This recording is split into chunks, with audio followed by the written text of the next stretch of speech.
जय हिंद दोस्तों। स्वागत है आपका। दोस्तों, आज की इस वीडियो में हम वॉच टेस्ट पार्ट 2 करेंगे।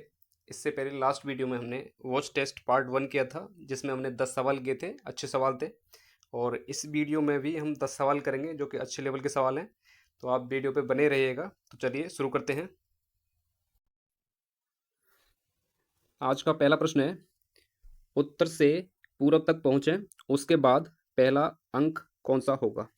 तो उत्तर से पूरब तक पहुँचें और उसके बाद पहला अंक, तो ये पूरब तक पहुँचने के बाद पहला अंक होगा H3। तो इसका अंक हो जाएगा 3। ठीक है, तो इसका आंसर हो जाएगा 3।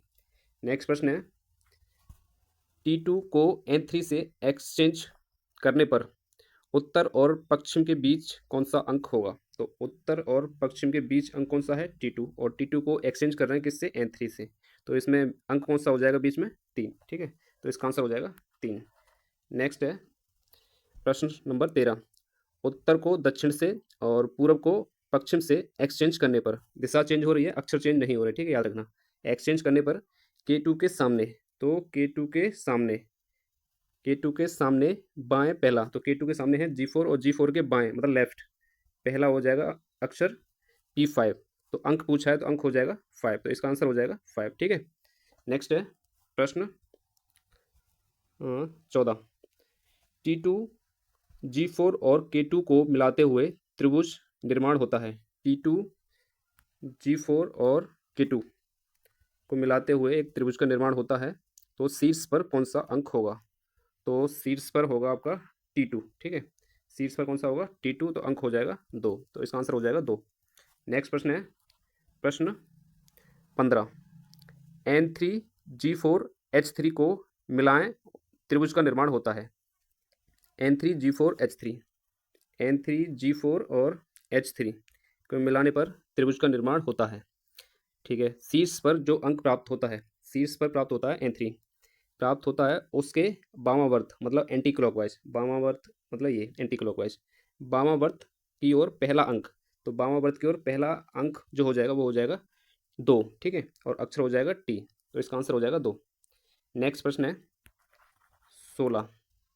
ठीक है, नेक्स्ट प्रश्न है 16, उत्तर से दक्षिण तक क्लॉकवाइज चलिए।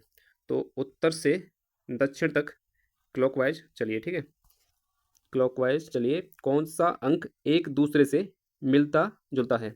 तो कौन सा अंक, तो उत्तर से अगर हम दक्षिण तक चलेंगे तो अंक देंगे, यहाँ 3 है, यहाँ 2 है, यहाँ 4 है और यहाँ 3 है। तो अंक कौन सा मिल रहा है? यहाँ 3 और यहाँ 3 है, 2 अंक मिल रहे हैं। सॉरी, मिलता जुलता है, अंक जो मिलता जुलता है उन अंक के बीच, तो इन दोनों अंक के बीच सबसे छोटा अंक, तो सबसे छोटा अंक कौन सा हो जाएगा? 2। तो इसका आंसर कौन सा हो जाएगा? 2। ठीक है, 16 का आंसर होगा 2।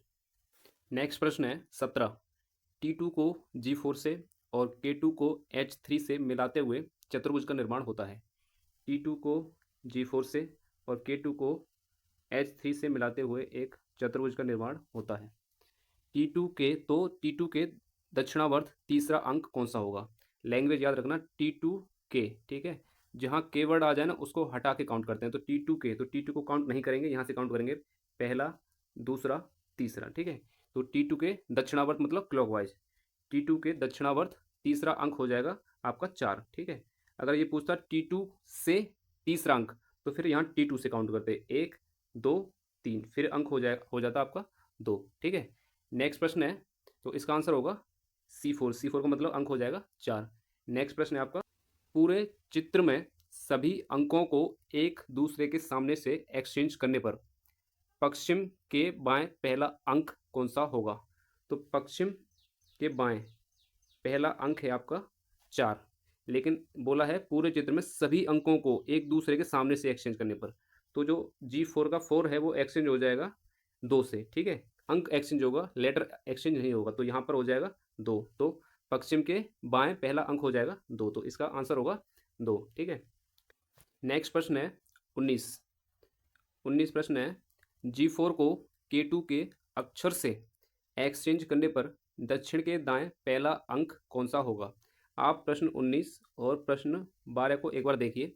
12 में है T2 को N3 से एक्सचेंज करने पर, तो T2 और N3 में लेटर और अंक दोनों एक्सचेंज हो रहे हैं।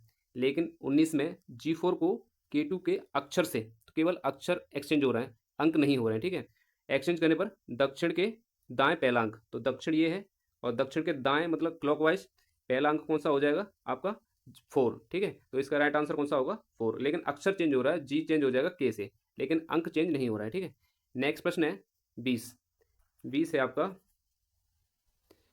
सभी अक्षरों को एक दूसरे के सामने से एक्सचेंज करने पर डी के दाएं कौन सा अंक होगा।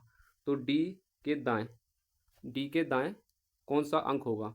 तो डी के दाएं होगा आपका 2, क्योंकि यहाँ लिखा है सभी अक्षर को, अंक चेंज नहीं हो रहे हैं, सभी अक्षर एक दूसरे से एक्सचेंज हो रहे हैं। तो डी के दाएं पहला अंक होगा आपका 2, तो 20 का आंसर होगा 2, ठीक है। तो दोस्तों आपको वीडियो पसंद आया हो तो लाइक करें, अगर चैनल को अभी तक सब्सक्राइब नहीं किया है तो सब्सक्राइब कर लें। धन्यवाद।